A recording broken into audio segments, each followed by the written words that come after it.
Gloria a Dios. Dios es bueno.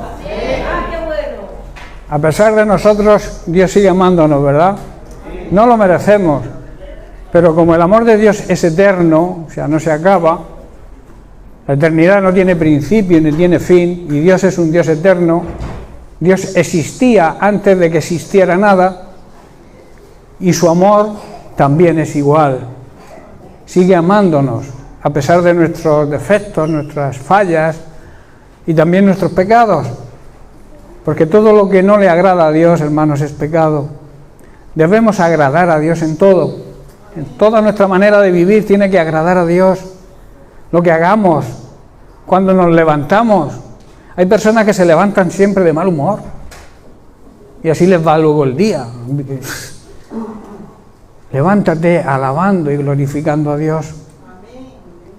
Dándole las primicias al Señor. La palabra de Dios dice que su misericordia se renueva cada mañana. Si tú quieres hacerte acreedor a esas misericordias, tienes que buscar a Dios de madrugada. Presentarle el día al Señor con acción de gracias.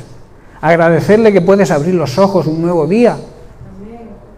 No te levantes malhumorado. A veces te acuestas pensando en un problema y te levantas pensando en el mismo problema. Vas acumulando problema tras problema. La Biblia es muy sabia, dice, ocúpate del día de hoy, que cada día tiene su propio afán, sus propios problemas. Deja el problema de ayer y afronta la situación del día de hoy. Dios es sabio, Dios nos ama y está ahí para ayudarte, pero necesita que nosotros hagamos nuestra parte. Los pactos de Dios son eternos, los pactos de Dios Él los cumple, pero hay que tener en cuenta que un pacto compromete a dos partes.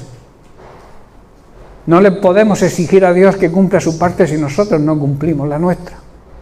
A veces somos tan, digamos, necios, que cuando nos va mal por nuestros propios errores, culpamos a Dios.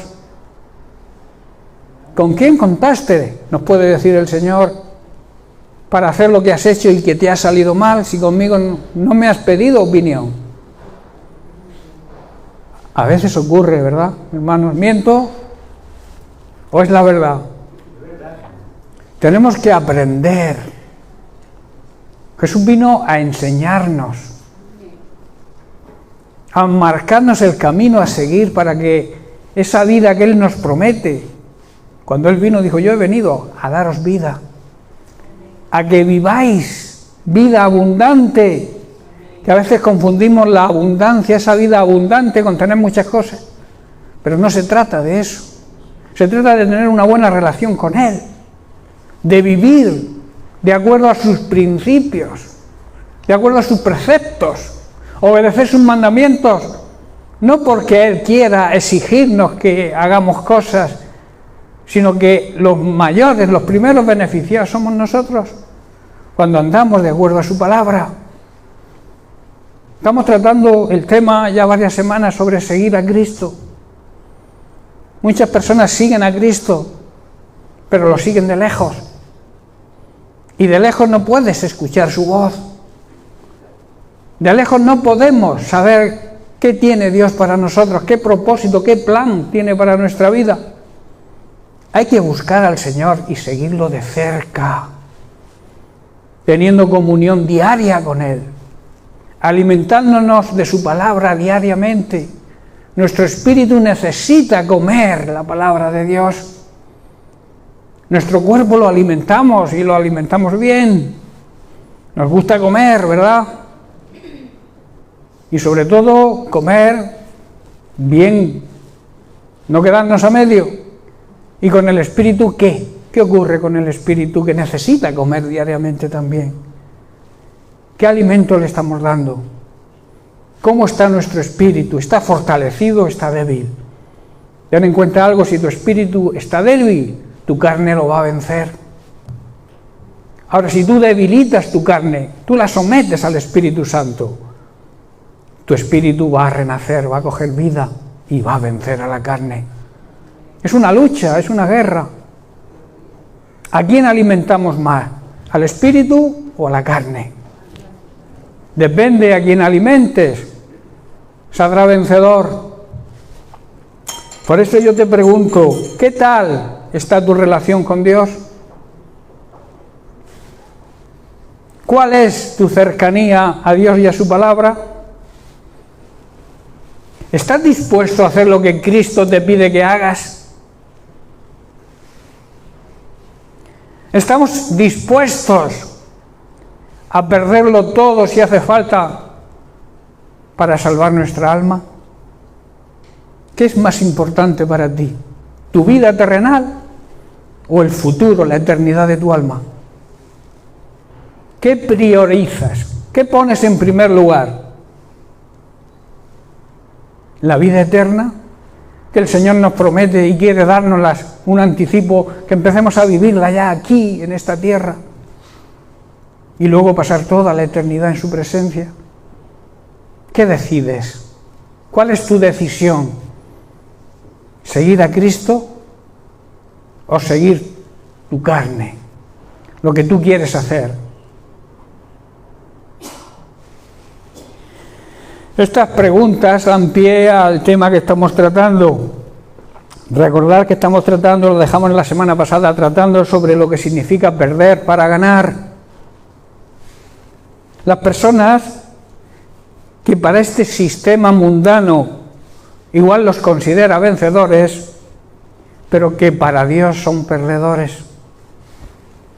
Y también las personas que para este mundo quizá no te valoren, seas un perdedor, pero para Dios eres un vencedor. ¿Qué te importa más? ¿Ser un ganador para Dios o ser un ganador para este mundo y un perdedor para Dios?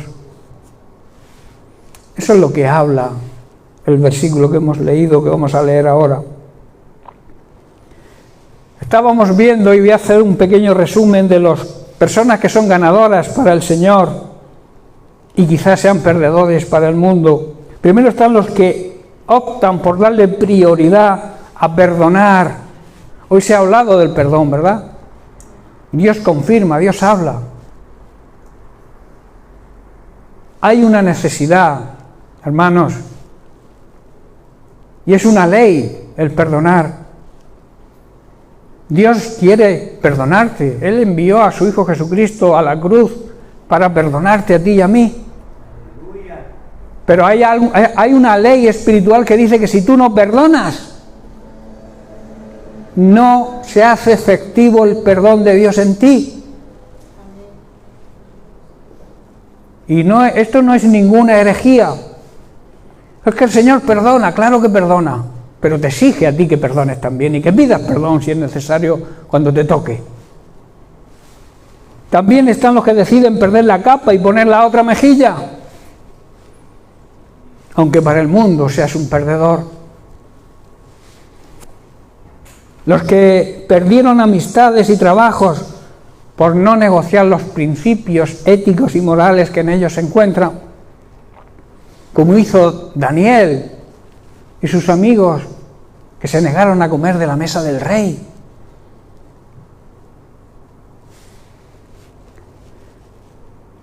Los que perdieron amistades porque decidieron amar más al Señor que a cualquier cosa o cualquier persona, que no quiere decir que no amemos a las personas, sino que amemos más a Dios.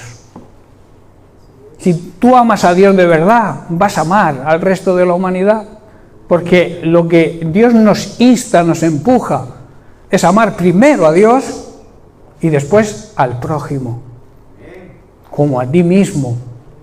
En otro pasaje dice, amar los unos a los otros, dice Jesucristo, como yo os he amado. ¿Cómo nos ama Jesucristo? ¿Cómo demostró su amor?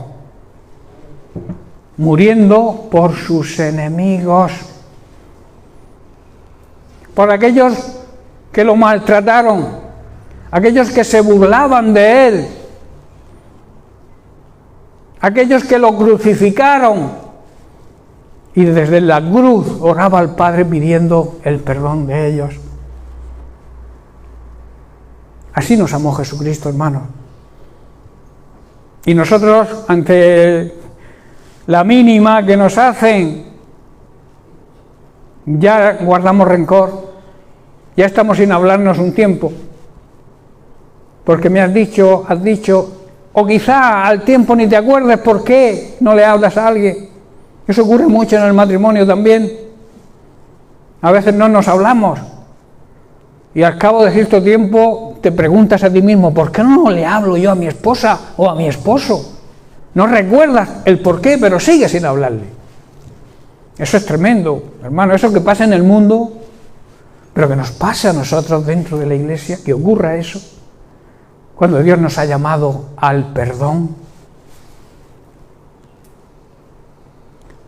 También están aquellos que deciden no perder el tiempo en las cosas que ofrece este mundo, que todo está lleno de falta de ética y de moral y que nos van a conducir al pecado seguramente, y invertir tiempo en las cosas del Señor que nos van a conducir a una vida justa y honrada y al final la vida eterna.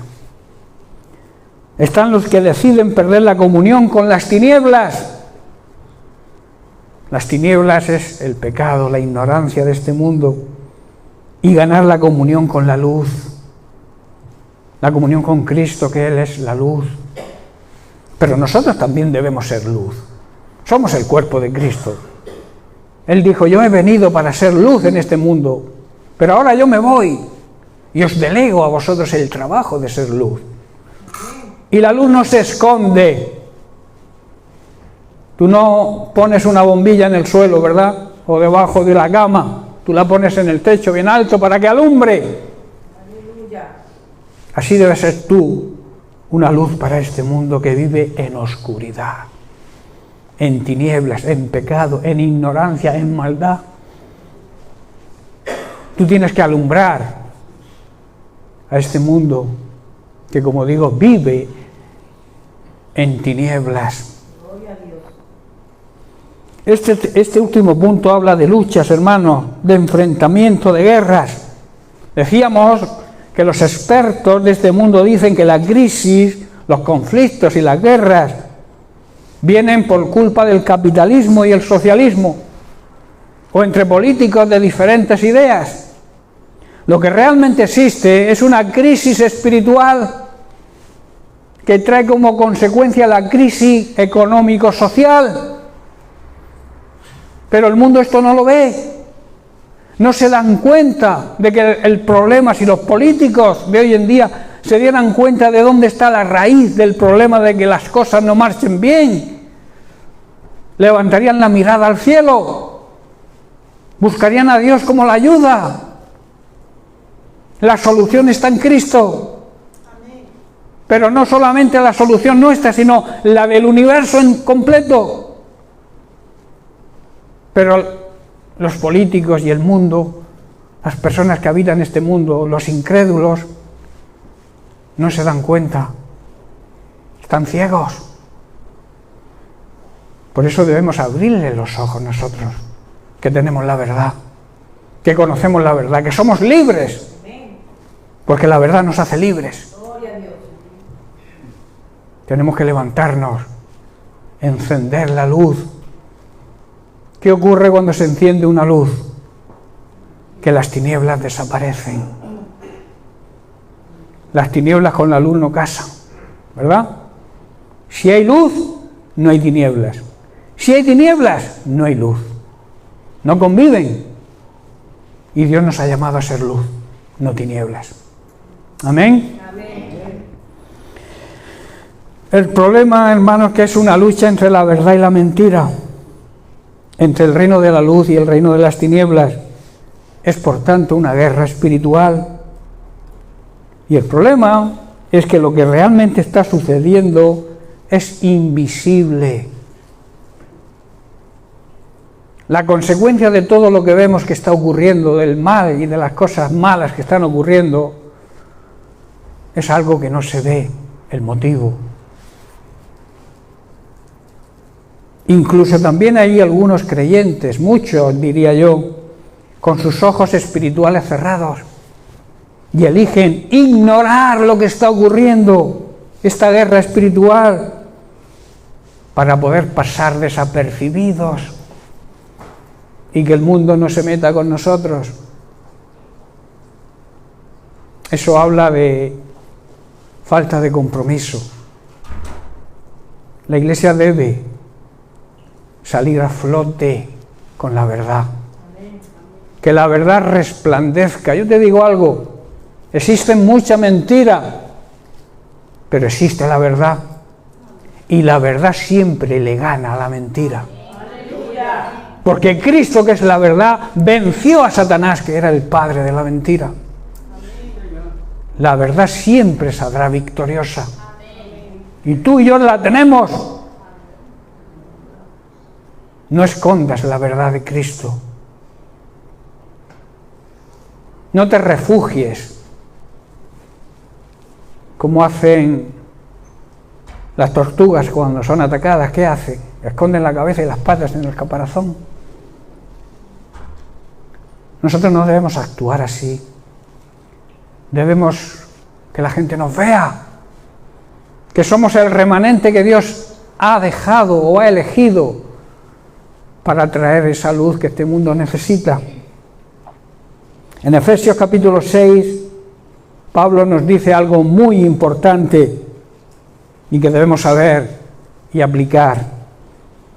Versículo 12 dice: porque nuestra lucha no es contra seres humanos, sino contra poderes, contra autoridades, contra potestades que dominan este mundo de tinieblas, contra fuerzas espirituales malignas, hermanos, huestes y ejércitos de maldad que actúan en las regiones celestiales, o sea, que actúan sin que nuestros ojos físicos lo vean, pero que sabemos que están ahí, los que creemos de verdad y vemos con nuestros ojos espirituales.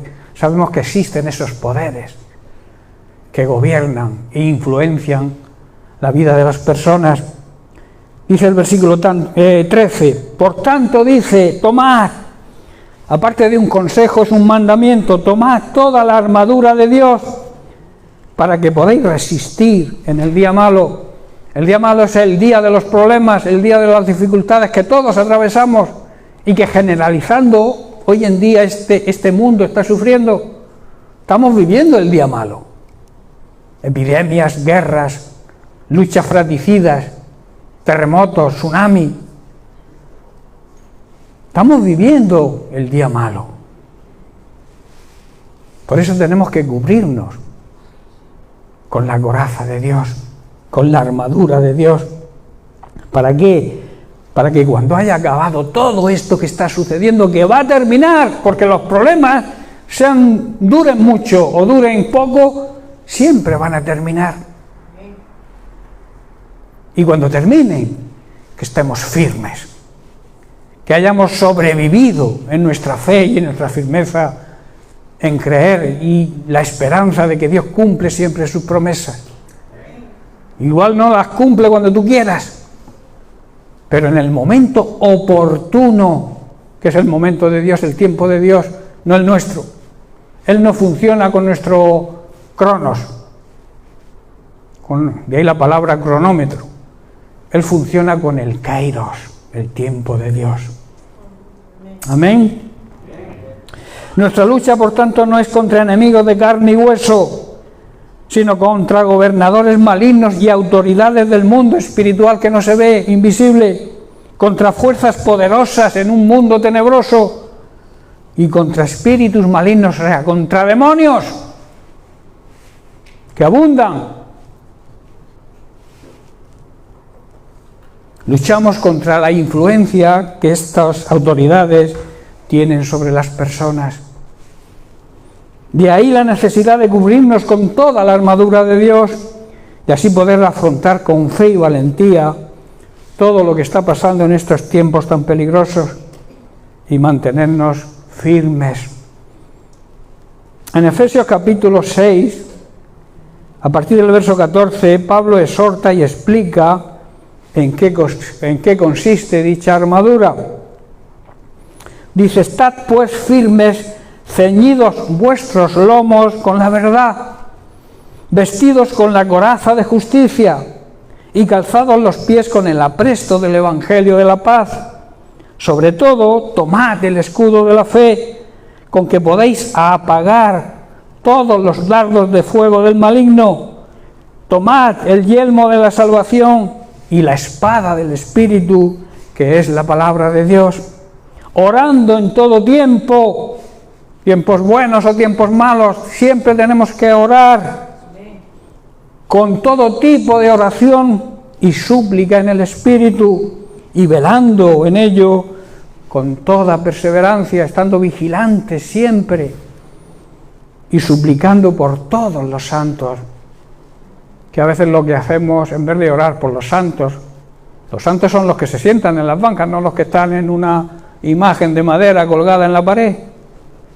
Cuando Pablo escribe cartas, las escribe a los santos de Corintios o de Filipo. Y no creo que cuando les escriba esa carta estén muertos, sino que estaban bien vivitos y eran santos. Habían sido santificados por la sangre de Cristo. Hermanos, debemos defender nuestra posición, nuestra fe, sujetándonos, esta es la simbología del cinturón, sujetándonos a la verdad de la palabra de Dios, cubriendo la simbología de la coraza, nuestro corazón, nuestro espíritu, siendo justos y aplicando la justicia de Dios en nuestra manera de vivir. Debemos también estar siempre preparados. La Biblia dice prestos para anunciar la paz que proviene de la buena noticia que representa el Evangelio de Jesucristo. Y además de todo esto, debemos levantar y cubrirnos con el escudo de la fe, para así detener los ataques, las flechas que el enemigo nos va a lanzar y que nos envía continuamente. Que nuestro pensamiento, la simbología del casco, esté siempre en la salvación que Dios promete a los que le amamos, le obedecemos y le servimos. Nuestros pensamientos tienen que estar enfocados, por eso debemos cubrirnos con el casco de la salvación, que nuestra mente siempre esté pensando en lo que Dios hizo por nosotros a través de su Hijo Jesucristo, dándonos la salvación. Y sobre todo, que nuestra arma de ataque y de defensa, no contra los hermanos, no contra los incrédulos, sino contra el enemigo, Satanás, que a veces utilizamos la palabra de Dios, la espada del Espíritu, para atacar a los hermanos, y eso es diabólico. A quien hay que atacar y de quien hay que defenderse es de nuestro enemigo que quiere destruirnos. De la misma manera que Cristo Jesús vino a traernos vida y vida abundancia, el diablo, su propósito, su plan, era matar, destruir y robar. Matarnos espiritualmente, robar nuestra bendición, la bendición que Dios tiene para nosotros, y destruirnos en el infierno. Eso es lo que quiere Satanás. ¿Qué plan? ¿En qué plan estamos? ¿En el plan de Cristo? ¿O seguimos el plan de nuestro enemigo, el diablo? Sobre todo, nuestra arma de ataque y de defensa sobre las mentiras del diablo, que sea la palabra de Dios, que es la verdad, sabiendo, como he dicho, que la verdad siempre va a triunfar sobre la mentira. También debemos reforzar todo esto con el arma poderosa de la oración, y la oración en el Espíritu. Dejar guiarnos por el Espíritu Santo de Dios cuando oremos. Aparte, también debemos dejar que el Espíritu Santo coja nuestro espíritu y ore por nosotros. La Biblia lo expresa diciendo que dejemos al Espíritu que ore por nosotros con gemidos que no se pueden describir ni se pueden descifrar. Ese es el idioma angelical que muchas veces no empleamos por miedo, por temor, pero que deberíamos emplear ese arma poderosa de la oración en el Espíritu. Dejar que el Espíritu Santo nos guíe en oración. Dice la palabra de Dios que a veces no sabemos ni cómo ni qué pedir, Pero para eso tenemos al Espíritu Santo que nos ayuda en esa debilidad. Y lo hace con sonidos ilegibles.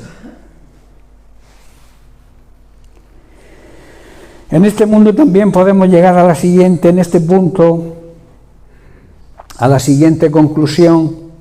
Con los pecadores y con los incrédulos, ya lo tocamos en un punto anterior, pero que también, aquí también podemos aplicarlo. Con los pecadores y con los incrédulos, relación sí, cubiertos con toda la armadura de Dios, para así poder predicarles el Evangelio y ser ejemplo, y que puedan arrepentirse y ser salvos, pero cubiertos con la coraza, cubiertos con el casco, cubiertos con el escudo, en definitiva cubiertos con toda la armadura de Dios, porque cuando tú le hablas a un incrédulo, el incrédulo debéis saber que está en las manos del diablo, y el diablo no va a dejar que por las buenas se lo arrebates. Por eso debes cubrirte con toda la armadura de Dios antes de predicarle el Evangelio a nadie, y sobre todo que lo que digas esté en acuerdo con lo que haces, porque si no el enemigo se va a reír de ti. Te vas a decir, tú que vienes a decirle a esta persona que está mal en esto si tú estás peor. ¿Estás comprendiendo, hermano?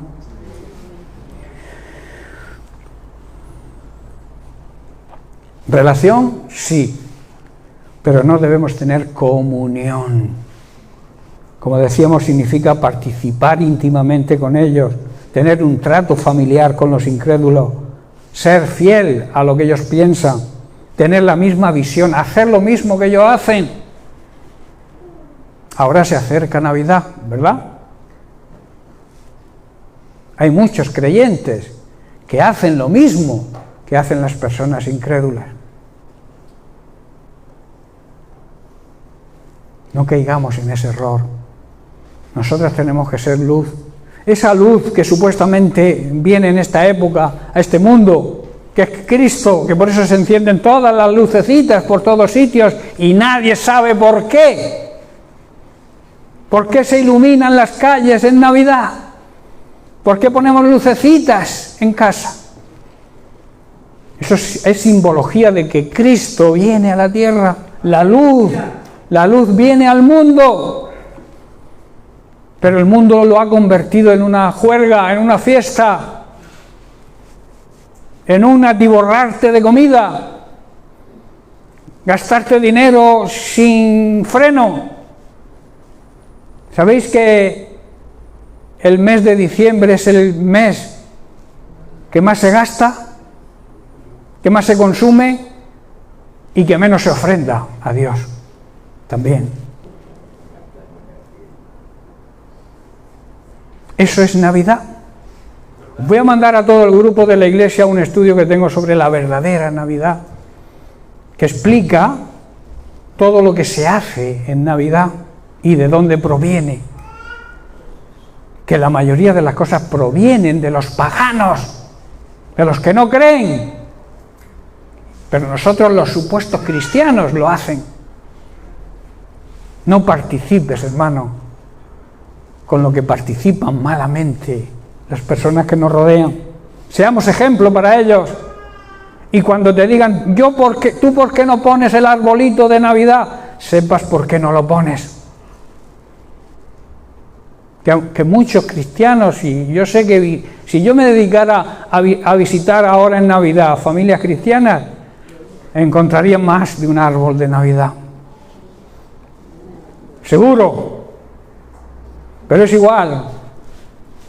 Todo el mundo lo hace, hermanos. Todo el mundo lo hace. Pero tú tienes que saber por qué lo haces. Y de dónde viene esa tradición. Que no es, ahora no hay tiempo para explicar, pero que os voy a mandar un estudio al grupo, y aquel que no esté en el grupo de la iglesia y quiera estar, que me dé su teléfono y lo incluimos, porque ahí sale todo lo que se hace en la iglesia. Y esos grupos están creados personalmente para la iglesia evangélica de Mula. Ahí está todo lo que se predica, todo lo que se dice. no para colgar ningún otro tipo, que yo no digo que sea malo, pero lo que vemos tanto en el grupo de oración como en el grupo de la iglesia, están creados con un fin y con un propósito. No para que tú ahí cuelgues cualquier cosa que veas en internet y te parezca que está bien, porque igual no está bien. Por eso queda terminantemente prohibido en los grupos de la iglesia colgar cosas sin pasarlas por el filtro de la palabra de Dios. Tú puedes colgar una oración, hacer una oración, mandar un mensaje, un versículo, pero no me cuelgues predicaciones de por ahí que tú salgan en internet, que tengo que estar yo ahí viendo a ver si... No darme trabajo de ese tipo. Yo creo que aquí hay una buena enseñanza, para que no andemos jugueteando con internet, perdiendo el tiempo. ¿Estáis comprendiendo, hermano? Yo no digo que no uséis el internet. Ya prediqué en una ocasión lo que significa el orden de Dios ahí.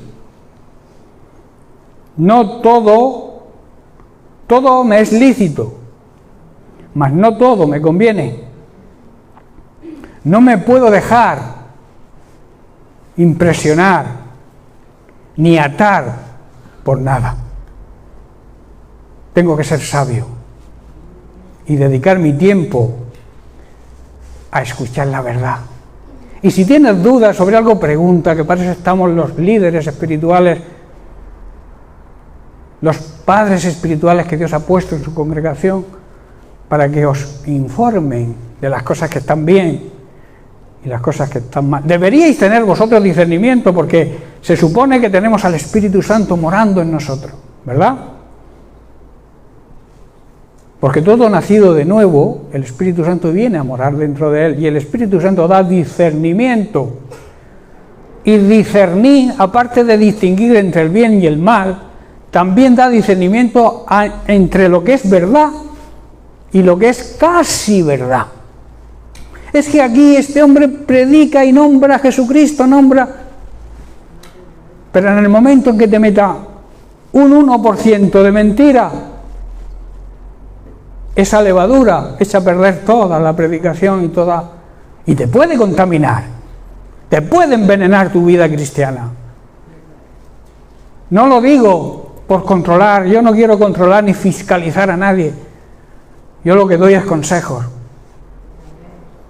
Y el que quiera que los tome. Amén. Por último, también en este grupo de personas que para el Señor son ganadores, está el último punto que vamos a tratar, que es los que deciden llevar una vida de comunión con los hermanos, cultivan una vida de oración y de meditación de la palabra y la ponen por obra. Para poder tener una buena comunión unos con otros, hermanos, es necesario que vivamos en la luz, que vivamos a la luz de la palabra de Dios, que vivamos conociéndola y viviéndola. Así andaremos lejos del pecado y de la ignorancia, lejos del mundo tenebroso de las tinieblas. El apóstol Juan, en su primera carta, capítulo 1, versículo 5, dice: este es el mensaje que hemos oído de él, de Jesucristo, y os anunciamos: Dios es luz y no hay tinieblas en él. Versículo 6, si decimos que tenemos comunión con él y andamos en tinieblas, en ignorancia y en pecado porque queremos, estamos mintiendo y no practicamos la verdad. Pero si andamos en luz, como él está en luz, tenemos comunión unos con otros. Lo que he dicho al principio, si tú no andas en la luz de Dios, no andas en la luz de su palabra, no tienes una buena comunión de intimidad con Dios, nunca podrás tenerla con los hermanos, es imposible. Si estás en la luz, como él es luz, podemos tener comunión unos con otros, porque la sangre de Jesucristo, su Hijo, nos limpia de todo pecado. ¿Sabéis que Dios no puede tener relación con el pecado? Donde hay pecado, no está Dios, y donde está Dios no hay pecado. No sé si entendéis el juego de palabras. si tú andas en la luz, si tú andas en la luz de la palabra de Dios, siguiéndola y obedeciéndola, en ti no puede haber pecado. Puedes fallar, eso sí. Como hemos dicho, la perfección se va adquiriendo con el tiempo y la dedicación. Pero nos arrepentimos porque hemos tenido un mal momento. Ahí está Jesucristo, sentado a la diestra del trono de Dios, intercediendo por nosotros. Ahora lo que no podemos es vivir en pecado sabiéndolo. No hay comunión, el pecado con Dios, no hay comunión la luz con las tinieblas. Andar en luz nos llevará a poder tener comunión con Dios y por tanto también unos con otros. Tenemos el ejemplo a seguir de la iglesia primitiva. En Hechos capítulo 2, verso 42 dice: y perseveraban, o sea, eran constantes en la doctrina de los apóstoles, en la comunión unos con otros, en el partimiento del pan y en las oraciones. Verso 46, vuelve a repetir: y perseveraban unánimes, en una misma visión, en un mismo sentir, cada día en el templo, y partiendo el pan en las casas, comían juntos con alegría y sencillez de corazón, alabando a Dios y teniendo favor con todo el pueblo. Y mirad las consecuencias de hacerlo bien, y el Señor añadía cada día a la iglesia los que habían de ser salvos. A veces nosotros equivocamos nuestro trabajo, pensamos que somos nosotros quien tenemos que añadir a la iglesia a las personas. Nosotros tenemos que dar ejemplo a las personas, y las personas se van a convertir por tu ejemplo, y entonces el Señor los va a añadir, el Señor, no tú. No te creas un superhéroe, como alguien por ahí dice que es el Superman de la iglesia. El Superman de la iglesia es Jesucristo, hermano. El protagonista de esta historia no eres tú, ni yo. Nosotros somos actores secundarios. El protagonista principal se llama Jesucristo.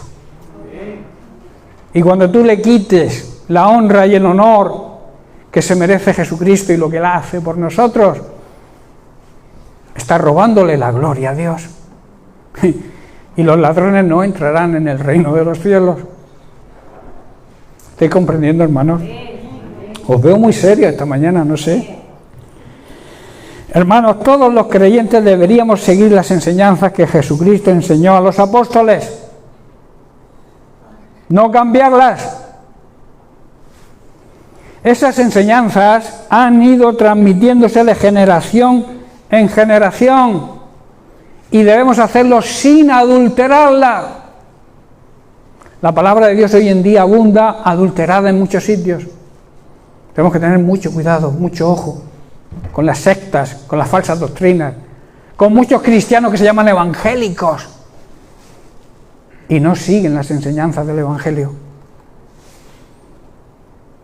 También deberíamos tener comunión fraternal con los hermanos, y participar juntos en comidas y en oraciones.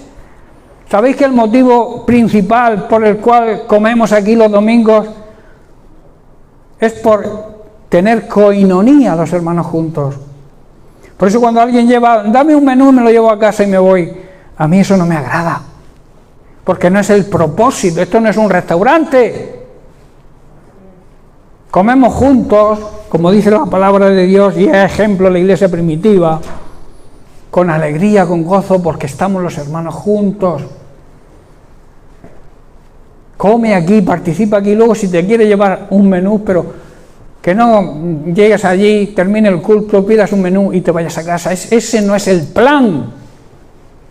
Porque vuelvo a repetir, esto no es una casa de comidas, no es un restaurante. ¿Estás comprendiendo, hermano?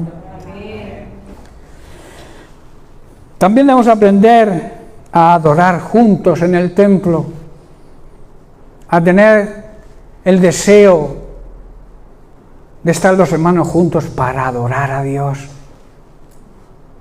Estar los hermanos juntos el día de oración, ¿Sabéis que la oración es el oxígeno de la Iglesia? Lo mismo que el oxígeno es necesario para nuestra vida, si no respiramos oxígeno nos morimos. La oración en la Iglesia es lo mismo, es el oxígeno que da vida a la Iglesia. Una Iglesia que no ora es una Iglesia muerta. Por eso os animo a participar en la oración unos con otros. Que el culto de oración sea importante. A veces valoramos el culto de los domingos y hay que valorarlo en su justa medida. Pero el culto de oración es un culto que no debemos olvidar. La oración de la Iglesia tiene poder. Y a veces no lo valoramos. Las consecuencias, hermanos, si así lo hacemos, es que el Señor va a añadir a su Iglesia los que se vayan convirtiendo con nuestro ejemplo y con nuestro testimonio. Al principio, hermanos, solo existía una Iglesia. ¿Sabéis cuándo vino la división? Cuando la religión, que es el obvio del pueblo, alguien lo dijo, cuando la religión quiso introducir nuevos criterios y cambiar las enseñanzas de Jesucristo, esas enseñanzas que Jesucristo les transmitió a sus apóstoles, quisieron cambiarlas y ahí se produjo el cisma, la división. Así es como nace, quiero hacer un pequeño resumen de cómo nace la Reforma Protestante. Quiero hacer una pequeña reseña sobre esto. La Reforma fue un movimiento religioso iniciado por Martín Lutero en el año 1517, que dio lugar a la división del catolicismo y al surgimiento de nuevas iglesias denominadas protestantes. ¿Qué fue la Reforma Protestante? Se llama Reforma Protestante o simplemente Reforma a ese movimiento religioso que provocó la división del catolicismo y surgieron las iglesias que se dominan genéricamente protestantes. ¿Cuándo se inició? Pues se inició en Wittenberg, capital del Ducado de Sajonia, lo que es ahora Alemania, a principios del siglo XVI. Su impulsor era un monje católico y teólogo alemán, Martín Lutero, quien el 31 de octubre de 1517 clavó las 95 tesis de protesta en la puerta de la iglesia del castillo de Wittenberg, mejor dicho. En ese documento de su autoría, que lo escribió él, las 95 tesis, criticó y protestó, de ahí la palabra protestantes, contra diversas prácticas de la Iglesia Católica, entre ellas la venta de indulgencias y la acumulación de bienes materiales. Él no estaba de acuerdo. Según lo que él leía en la Biblia, no estaba de acuerdo en lo que la Iglesia Católica hacía. Prácticas de venta de indulgencias. O sea, que podían salvarse los que tenían dinero, los que no. Los que podían pagar. Ahí crearon el purgatorio. Pero qué tremenda injusticia. Supuestamente vamos a creer que existe el purgatorio, pero no existe. Ya hasta incluso el Papa creo que lo ha quitado. Pero imaginaos, un rico va al purgatorio, un pobre va al purgatorio. El que pague saca a su familiar del purgatorio, el que no tenga se queda ahí. Tremenda injusticia, tremenda falsedad, tremenda herejía. Muchos siguen pensando todavía en eso. Por eso no somos como los católicos, que ellos hacen misa y nosotros culto. No. No te confundas. Ellos son tinieblas. Porque andan en ignorancia. Se creen que saben, pero andan ignorantemente. Y claro, y confunden a todos aquellos que les siguen. Las principales causas, entre otras, voy a ser breve, del surgimiento de la Reforma Protestante fueron las siguientes. Como he dicho, la venta de indulgencias promovida por el papado para financiar la construcción de la Basílica de San Pedro en Roma. ¿Cómo vamos a financiar? ¿Cómo vamos a pagar la construcción de la Basílica? Pues vamos a inventarnos algo. Y se inventaron que la gente tenía que pagar para sacar a sus seres queridos del purgatorio.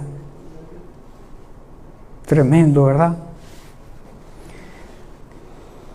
La entrega de dinero para obtener la indulgencia y el perdón de los pecados, o sea, menospreciando lo que Cristo hizo. ¿Tú querías que Dios te perdone los pecados? Paga. Y si no tienes, pecador, condenado. Eso es lo que protestan los protestantes. Por eso nos llaman protestantes, porque este monje que era católico, en su celda estudiando la Biblia, se dio cuenta de las herejías y las mentiras del catolicismo. Se predica, hermanos, este hombre, Martín Lutero, predicaba a favor del retorno de los valores del cristianismo primitivo, lo que he dicho antes, que tenemos que seguir los consejos o la forma de vivir de la iglesia primitiva. Tenían sus fallos, como todos, tenían sus problemas, y Pablo muchas veces tenía que pelear y luchar con ellos para que volvieran a las sendas antiguas, que hicieran las cosas de acuerdo a la palabra de Dios. Pero él predicaba a que se volvieran a los valores primitivos, y también en contra de la autoridad del Papa sobre toda la cristiandad. ¿Sabéis que para los católicos el Papa es la máxima autoridad? El Papa usurpa la autoridad de Dios. Se sienta en el trono de Dios.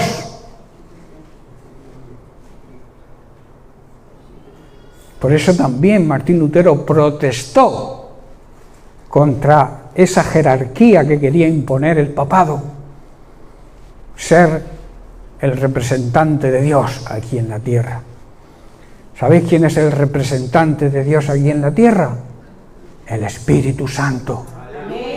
Que Jesús dijo: os conviene que yo me vaya, pero no os voy a dejar huérfanos, os enviaré al Espíritu Santo, que es Dios, para que dirija vuestras vidas. No es el Papa quien dirige la vida de los cristianos, es un usurpador, aquel que se sienta en el trono de Dios y se hace pasar por Dios. Esa es la figura del anticristo. Yo lo veo clarísimo, no sé vosotros. La palabra, y ya termino con este tema, la palabra protestante comenzó a ser utilizada a partir del año 1529, cuando varios príncipes alemanes firmaron la Protesta de Spira, un documento en el que se manifestaban en contra y estaban en disconformidad por los intentos del emperador Carlos V, que supuestamente era católico, de someterlos a la autoridad del Papa. Hermanos, de ahí que la palabra de Dios hoy nos empuje a imitar y a valorar y volvernos a la autoridad de la iglesia primitiva y a su actitud, la autoridad delegada de Dios. El cisma, la división, la ocasionó la religión. Por eso a Dios no le agradan las religiones. A Dios no le gusta la religión. La religión que Él define, que se nombra, creo que es 3 veces en la Biblia, en toda la Biblia, la palabra religión, creo, no sé si estoy en lo cierto, pero creo que son 3 veces las que se nombran en la Biblia. Y una de ellas es diciendo: la religión pura y sin mancha es atender las necesidades de los pobres, de los necesitados. Aprender el ejemplo de Jesucristo, seguir sus enseñanzas. Jesucristo vino y dijo: yo no he venido a servir, a que me sirvan, he venido a servir y serviros hasta la muerte. Esa es la verdadera religión, servir a Dios con todo nuestro ser, con nuestros pensamientos, con nuestra carne, con nuestras fuerzas humanas y con todo nuestro espíritu, amar y servir a Dios. Esa es la verdadera religión. Y servir a los demás. Aquel que pretende ser un buen cristiano preocupándose solamente de sus intereses personales, dejando a un lado las necesidades de los demás, mirando hacia otro lado, no es digno de llamarse creyente y mucho menos discípulo del Señor. Por eso, si seguimos, y estoy terminando, si seguimos todas estas actitudes que hemos estudiado, no cabe duda que seremos vencedores para el Señor, para Dios seremos unos vencedores, aunque este sistema mundano en el que vivimos, esta sociedad en la cual vivimos, nos considere perdedores, nos considere poca cosa. Los cristianos evangelios, los cristianos. Alguien menospreció a los cristianos y tuvo unas graves consecuencias.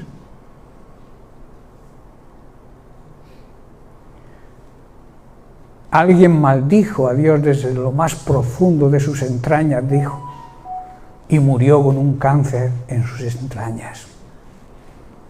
Hay que tener mucho cuidado.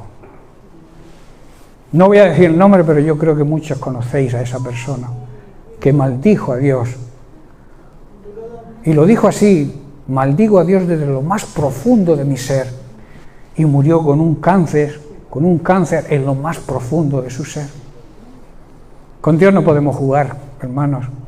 No es que Dios envíe ese cáncer, es tu actitud lo que provoca que las cosas no te vayan bien.